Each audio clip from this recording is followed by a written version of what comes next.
एक समय की बात है। एक छोटे से गांव में एक बुद्धिमान लड़का था जिसका नाम था विवेक। उसे पुरानी कहानियां और रहस्य बहुत पसंद थे। एक दिन उसे अपने दादा की पुरानी किताबों में एक प्राचीन मानचित्र मिला। उस मानचित्र पर लिखा था रहस्यमयी द्वीप का खजाना। विवेक की आंखों में चमक आ गई। उसने घड़ी देखी। सुबह के 7 बजे थे। उसने तुरंत अपने दोस्तों को बुलाया। आरव, मीरा और साहिल सभी ने मानचित्र को ध्यान से देखा और निर्णय लिया कि वे इस खजाने की खोज में जाएंगे। 7:10 पर वे सभी एक नाव में सवार हुए और मानचित्र के अनुसार यात्रा शुरू की। जैसे जैसे वे आगे बढ़ते गए, समुद्र की लहरें और तेज होती गईं। 7:20 पर अचानक उनकी नाव एक छोटे से द्वीप के पास पहुंच गई। वे सभी उत्साह से द्वीप पर उतरे। मानचित्र के अनुसार उन्हें एक बड़े पत्थर के पास जाना था। वे उस पत्थर के पास पहुंचे, लेकिन वहां कोई खजाना नहीं था। विवेक ने सोचा कि कुछ तो छुपा हुआ है। तभी उसने देखा कि पत्थर के नीचे एक गुप्त दरवाजा है। उन्होंने दरवाजा खोला और एक अंधेरी सुरंग में प्रवेश किया। सुरंग में चलते चलते वे एक विशाल कक्ष में पहुंचे, जहां बहुत सारे पुराने ताले लगे हुए थे। हर ताले पर एक संकेत लिखा था। विवेक ने संकेतों को पढ़ा और ताले खोलने की कोशिश की। अचानक एक ताला खुला और उसके अंदर एक और मानचित्र मिला। उस मानचित्र में लिखा था अंतिम खजाना गुफा के अंत में है। वे आगे बढ़ते गए। उन्होंने देखा कि गुफा के अंत में एक बड़ा सा संदूक रखा है। उन्होंने संदूक खोला और देखा कि उसमें अनगिनत सोने और जवाहरात थे। सभी बहुत खुश हुए, लेकिन साथ ही वहां एक पत्र भी था जिसमें लिखा था, यह खजाना तुम्हारी मेहनत और धैर्य का फल है। इसे हमेशा संभाल कर रखना और इसे सही कामों में लगाना। विवेक और उसके दोस्तों ने खजाने को बांटा और तय किया कि वे इसका उपयोग गांव के विकास और जरूरतमंदों की मदद के लिए करेंगे।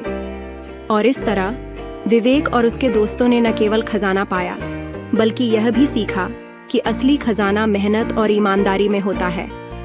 खजाना मिलने के बाद विवेक और उसके दोस्तों ने गांव के विकास और जरूरतमंदों की मदद के लिए अपने संसाधनों का उपयोग करना शुरू किया। लेकिन असली रोमांच तो अभी बाकी था।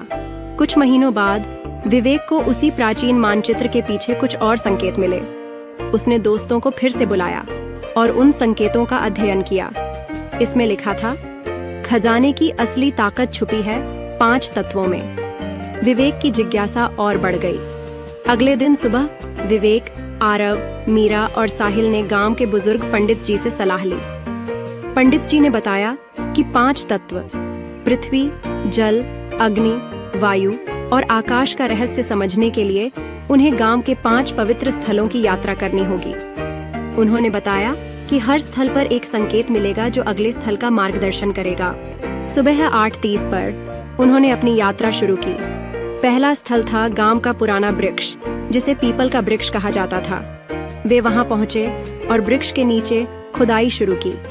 उन्होंने एक छोटे पत्थर के ताबूत में एक पुरानी पांडुलिपि पाई। उसमें लिखा था, पृथ्वी का संकेत, जीवन की शुरुआत का स्रोत।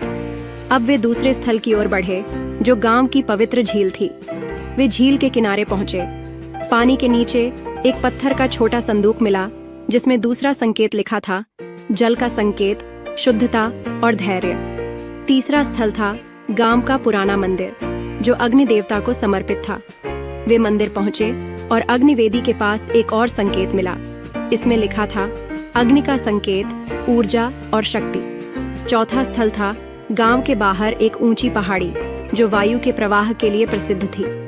वे वहां पहुंचे और पहाड़ी की चोटी पर एक पत्थर के भीतर एक और संकेत मिला। इसमें लिखा था, वायु का संकेत, स्वतंत्रता और गति। आखिरी और 5वां स्थल था गांव का पुराना खंडहर, जो आकाश का प्रतीक माना जाता था। वे वहां पहुंचे और खंडहर की छत पर एक संकेत मिला। इसमें लिखा था, आकाश का संकेत, अनंत संभावनाएं। जब सभी 5 संकेत मिले तो उन्होंने महसूस किया कि ये संकेत एक पहेली के हिस्से थे। विवेक ने सब संकेतों को मिलाकर एक गुप्त संदेश पढ़ा, जिसमें लिखा था, जब 5 तत्व एक होंगे तब असली खजाना प्रकट होगा। विवेक और उसके दोस्तों ने सभी संकेतों को गांव के मध्य भाग में एकत्र किया। जैसे ही उन्होंने 5 तत्वों को एकत्र किया, अचानक एक तेज रोशनी चमकी और एक अदृश्य द्वार प्रकट हुआ। वे द्वार के अंदर प्रवेश किए और वहां उन्हें एक महान पुस्तक मिली जिसमें अनगिनत ज्ञान और विज्ञान के रहस्य थे। उसमें वे तरीके भी थे जिनसे वे अपने गांव और समाज को और भी बेहतर बना सकते थे। विवेक और उसके दोस्तों ने न केवल अपने गांव को समृद्ध बनाया, बल्कि अपनी मेहनत और बुद्धिमानी से कई नए आविष्कार भी किए। गांव अब न केवल समृद्ध था, बल्कि ज्ञान का केंद्र भी बन गया था। और इस तरह विवेक और उसके दोस्तों ने पाया कि असली खजाना न केवल सोने और जवाहरात में होता है, बल्कि ज्ञान, मेहनत और ईमानदारी में भी होता है।